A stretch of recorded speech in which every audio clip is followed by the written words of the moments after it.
Assalamualaikum warahmatullahi wabarakatuh.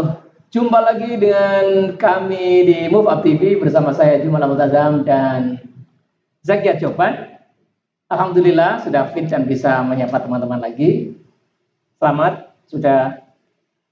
Alhamdulillah sudah sehat kembali. Ya sahabat, kali ini kita akan diskusikan tentang keluarga adalah sentral dari pendidikan anak-anak, betul ya? Sahabat-sahabat, banyak yang salah duga atau salah persepsi bahwa dikiranya pusat pendidikan itu ada di sekolah. Oh tidak, pusat pendidikan itu ada di keluarga. Bahkan dulu sebelum pandemi pun ada di keluarga. Apalagi sekarang, betul nggak bisa dia? Iya. Bagaimana kalau menurut bisa dia? Ya karena memang peran keluarga ini sangat penting, Mbak Jumalah. Jadi sehingga proses pendidikan pun berada di tangan keluarga. Ya. Jadi memang peran keluarga itu kan tidak pernah bisa lepas dari kita lahir sampai dengan kita mati, ya kan? Dan Allah mengamanahkan anak itu kan pada orang tuanya, pada keluarga ya, orang tuanya. Jadi bukan pada pendidikan sekolah. Walaupun nanti ketika anak sudah mulai usia tertentu dibantu oleh sekolah, dibantu oleh guru, akan tetapi sentral pendidikan ini harus tetap berada di tangan keluarga. Gitu Pak. Ya, dan ini disepakati oleh banyak bangsa. Iya. Di Jawa ada pepatah, kacang orang ninggal lanjaran. Itu maksudnya begitu. Jadi anak-anak itu pasti akan akan menjadi seperti apa didikan orang tuanya, atau seperti perilaku orang tuanya. Air cucuran jatuhnya di pelimban juga. Artinya anak itu perilakunya ya begitu-begitu juga seperti di keluarganya. Jadi walaupun tidak direncanakan keluarga sebagai pusat pendidikan pun, tetap anak kan mengambil pendidikan utama dari rumah kan, dari keluarga. Sama-sama sekolahnya di situ. Tapi anaknya siapa dengan anak siapa itu nanti jadinya beda. Jadinya berbeda, betul. Nah itu mengapa? Karena peran keluarga ini begitu besar. Iya, sangat penting. Jadi di planning ataupun tidak di planning, keluarga itu memegang sentral kan, jadi proses pendidikan ya. Nah, kalau memang diharapkan hasilnya bagus ya berarti di planning memang keluarga sebagai sentral pendidikan. Apalagi seperti Bu Zakia ini anak-anaknya adalah homeschooling. Nah ini banyak kita harus menimba ilmu bagaimana keluarga ini mendidik anak-anak. Cerita yang banyak Bu Zakia. Jadi awal Pak Jumalah saya tuh terinspirasi. Bagaimana mindset keluarga itu gimana? Iya, jadi saya tuh terinspirasi sekali bahwasanya memang keluarga peran penting banget tuh ketika saya pertama kali bertemu dengan Ustadz Hari Santosa. Jadi Ustadz Hari Santosa ini menemukan sebuah konsep yang dinamakan dengan fitrah based education. Fitrah based education. Jadi sebetulnya formulanya itu bukan istilahnya konsepnya itu bukan dari Ustadz Hari, tetapi Ustadz Hari merumuskan. Sebetulnya sudah ada dari zaman Rasulullah. Dari zaman Rasulullah itu di mana Rasulullah juga mengatakan ummu madrasatul ula. Nah, di mana di situ memang orang tua itu ibu. Jadi sekolah. Jadi ibu adalah sekolah pertama. Iya, ibu toh maksudnya. Iya, ibu.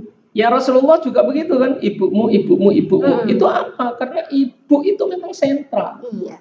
Nah di situ saat itu Pak Jumalan, Ustadz Hari memang akhirnya dibuatlah kayak konsep fitrah based education, yang mana di situ memang home education, pendidikan di rumah. Pendidikan di rumah. Bu, ini bukan berarti kayak sekolah dipindah di rumah ya Pak Jumalan ya. Jadi memang betul-betul rumah itu mengambil peran dalam pendidikan secara menyeluruh, dan ketika memang anak di sekolahan pun itu diintegrasikan, tinggal disesuaikan gitu kan.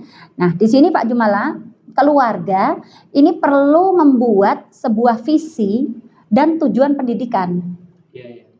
Prioritas pendidikannya mau kemana? Ya contoh kalau kita ingin anak-anak kita hafidz Quran, nah, nanti kita masukkan di situ di dalam tujuan-tujuan pendidikan kita, visi-visi pendidikan kita. Dan di situ kita harapannya kita bisa mendampingi anak-anak untuk menemukan misi hidupnya. Ya kan? Karena misi hidup ini, panggilan hidup itu kembali ke anak-anaknya masing-masing. Kita orang tua nggak bisa menemukan misi hidup mereka. Kita hanya bisa mendampingi mereka agar mereka bisa menemukan misi hidupnya, gitu kan.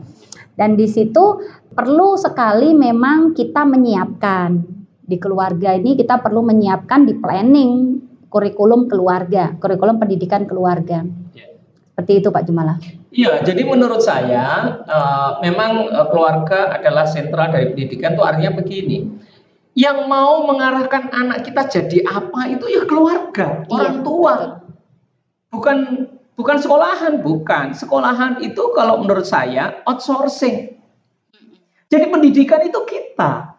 Nah, kalau kita tidak mampu, kita boleh panggil guru atau kita boleh kirim anak. Kirim ke sekolah. Itu membantu ya. Itu membantu kita. Sekolahan itu membantu kita. Jadi saya sangat sedih sekali karena saya juga ngelola sekolahan. Saya sangat sedih ketika orang tua itu kemudian sibuk dengan dirinya sendiri, anak pasrah ke sekolahan aku bayar. No, bukan begitu. Ya, begitu dia bayar terus anak sangat pasrahkan di sekolah yang terbaik sudah. Enggak, sekolah itu outsource. Sesungguhnya pendidikan itu ada di orang tua, ada di keluarga. Outsource itu artinya karena kita tidak ahli apa, anak kita kirim ke ahli apa, atau kita ngundang ahli apa, begitu kan? Tetapi visi misi dan tujuan pendidikannya kita yang membuat dan keluarga yang membuat ya. Yes. Baru di situ ketika kita anak kita ada pengen pendidikannya misalkan belajar sesuatu yang itu kita butuh. Kirim ke anaknya ke sekolah atau panggil guru gitu kan. Jadi anak kita mau kita jadikan dokter, insinyur, ustadz, kiai, syekh, monggo. Kalau kita tidak mampu, kita outsourcingkan, gitu ya. Saya kira gitu. Betul? Jadi waktu Pak Jumala, waktu kita bersama anak-anak tuh terkadang tuh terasa pendek loh Pak Jumala. Oh iya, oke. Ya ini mungkin saya belum begitu terasa karena anak saya masih. Saya sangat terasa. Pak Jumala kan udah punya anak yang saya sudah punya cucu. Kayak ini kalau saya cerita-cerita dari teman-teman saya yang sudah punya anak agak besar itu dia bilang pendek sekali. Dinikmati Bu Zakia, dia bilang kayak gitu. Dinikmati Bu Zakia, waktu anak-anak itu gak kerasa. Nanti kalau anak-anak sudah pada besar, kita kepingin anak-anak kayak dulu lagi tuh kita udah gak bisa. Aku sudah gak bisa. Mana aku segede-gede kabeh. Sebetulnya waktu mendidik anak-anak tuh juga singkat gitu kan. Nanti ketika anak-anak sudah usia 17 tahun ke atas, mereka udah punya kehidupan masing-masing, mungkin sudah ini. Gitu ya Pak Jumala ya. Apa kesimpulannya? Kesimpulannya keluarga adalah sentral dalam proses pendidikan anak. Sini saya simpulkan aja ya. Bahwa keluargalah yang punya tanggung jawab anaknya mau jadi apa. Kalau Anda merasa tidak mampu, Anda panggil guru, panggil kiai, panggil ustadz, atau Anda kirim dia ke sekolahan. Terserah mau panggil atau mau kirim. Oleh karena itu, maka saya menyebutnya kalau kita tidak mampu outsourcingkan.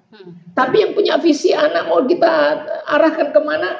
Ya kita. Dan kita orang tua punya hak untuk prioritas pendidikan, punya hak veto. Tidak kita ini. Iya. Ya, saya kira itu ya. Demikian yang bisa kita share untuk kali ini, dan jangan lupa di subscribe dan bunyikan loncengnya. Bunyikan loncengnya. Sampai jumpa lagi pada video berikutnya. Terima kasih. Assalamualaikum warahmatullahi wabarakatuh.